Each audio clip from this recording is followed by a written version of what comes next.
Sebelumnya, Assalamualaikum warahmatullahi wabarakatuh. Puji syukur saya panjatkan kehadirat Allah Subhanahu wa Ta'ala yang telah memberikan nikmatnya, terutama nikmat kesehatan, kesempatan, dan ilmu, sehingga tugas mata kuliah Islam dan budaya lokal dapat terselesaikan.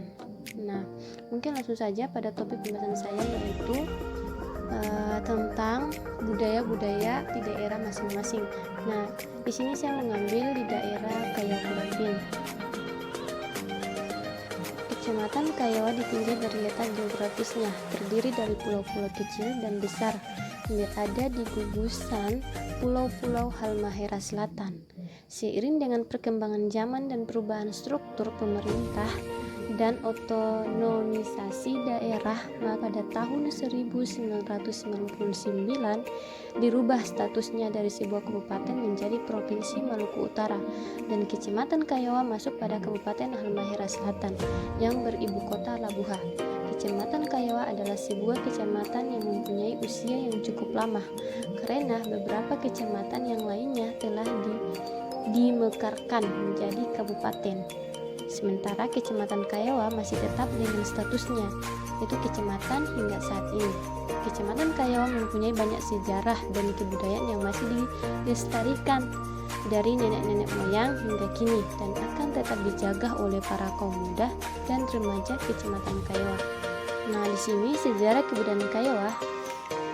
Kebudayaan manusia terbagi 3 wujud, yaitu sistem budaya, sistem sosial, dan unsur-unsur budaya fisik. Dalam sistem sosial budaya ada 7 unsur kebudayaan sebagai kultural universal. 7 unsur kebudayaan tersebut adalah: yang pertama, sistem mata pencarian hidup. Nah, sistem dari nomaden yang menganut food sharing, seni produksi, food producing, hingga industri, misalnya perburuan, perladangan, perkebunan, pertanian, peternakan, perdagangan, dan industri. Pada umumnya, penduduk Kecamatan Kayawa bermata pencarian sebagai petani dan nelayan. Jika dipresentasikan, jumlah penduduk yang bermata pencarian sebagai petani berjumlah 70%. Penduduk yang bermata pencarian sebagai nelayan yaitu 10%, sedangkan 20% lagi adalah penduduk Kayawa yang bermata pencarian yang bervariasi, misalnya sebagai pegawai negeri, sipil, dan wira swasta. Yang kedua, ilmu pengetahuan atau teknologi. Ilmu pengetahuan atau teknologi meliputi kepandaian dalam hal-hal tertentu. Di sini perkembangan teknologi di Kecamatan Kayawa masih belum sesuai dengan harapan. Walaupun demikian, kemajuan demi kemajuan teknologi yang telah menyentuh ke lapisan masyarakat seperti teknologi informasi dan komunikasi, serta teknologi transportasi, di mana kedua teknologi ini sangat berpengaruh kepada kehidupan masyarakat, khususnya di Kecamatan Kayawa. Yang ketiga, bahasa. Bahasa yang digunakan oleh penduduk Kecamatan Kayawa adalah bahasa Kayawa, dan bahasa Melayu Ternate. Di samping itu, pulau di Desa Gurapin Kecamatan Kayawa juga didomisili oleh suku Bajo, dan mereka menggunakan bahasa mereka sendiri, yakni bahasa Bajo. Selain dari suku Bajo, 60% penduduk Kecamatan Kayawa adalah berasal dari suku Makean yang mendiami pesisir-pesisir pantai Pulau Kayawa, dan pada umumnya mereka menggunakan bahasa daerah Makean. Dengan demikian, bahasa yang digunakan bukan hanya bahasa Kayawa Gurapin, tetapi juga bahasa Makean dan bahasa Bajo. Karena dalam catatan sejarah bahwa suku Kayawa bukan merupakan suku Makean, tetapi suku Makean adalah asli suku Makean itu sendiri. Hanya saja, kedua pulau Makean dan Kayawa berdekatan sehingga ada pengaruh bahasa atau dialek yang hampir sama. Nah, yang keempat yaitu sistem kepercayaan atau religi. Nah, pada umumnya mayoritas penduduk Kecamatan Kayawa 100% beragama Islam. Masyarakat Kecamatan Kayawa memeluk agama Islam sejak dari masuknya Islam ke Maluku Utara. Maka kehidupan masyarakat Kecamatan Kayawa dengan adat istiadat berciri khas Islam. Sehingga pada hari-hari besar Islam seperti Hari Raya Idul Fitri, Hari Raya Idul Adha, Maulid Nabi Muhammad SAW, Isra Miraj, dan sebagainya, akan dirayakan besar-besaran oleh seluruh masyarakat Kecamatan Kayawa. Nah, tadi yang keempat, sekarang yang kelima. kelima yaitu sistem organisasi sosial. Organisasi sosial yang terbangun di Kecamatan Kayowa baik secara struktural, tata kelola pemerintah, desa, dan organisasi sosial kemasyarakatan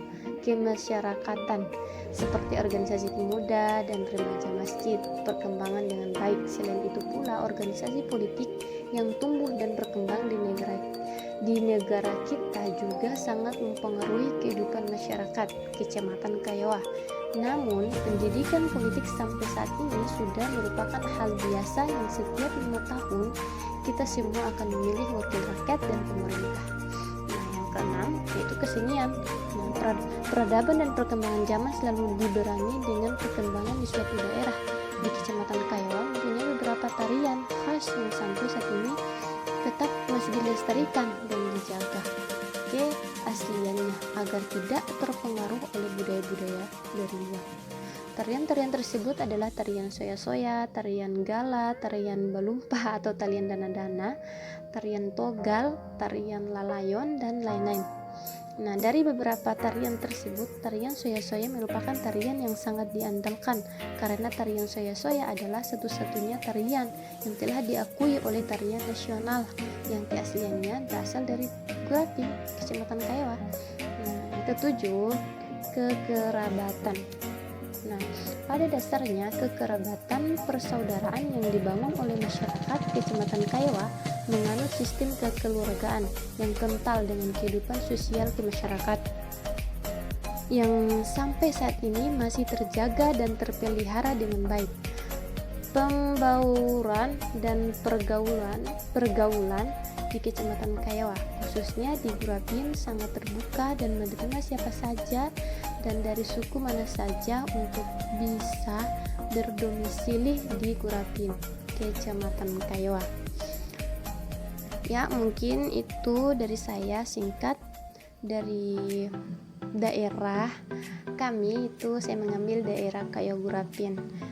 Saran sedikit dari saya yaitu sudah saatnya kita sebagai generasi penerus bangsa untuk mengenal asal dan sejarah kebudayaan daerah asal kita masing-masing untuk menghasilkan manusia yang bisa mengetahui dan mengenal budaya-budaya daerah sendiri. Di sini perlu lebih sering mempelajari dan mencari tahu bagaimana sejarah kebudayaan di daerah kita masing-masing. Nah, rasa keingintahuan yang timbul akan memberikan kesempatan kepada kita untuk mencintai budaya-budaya yang ada pada daerah kita sendiri.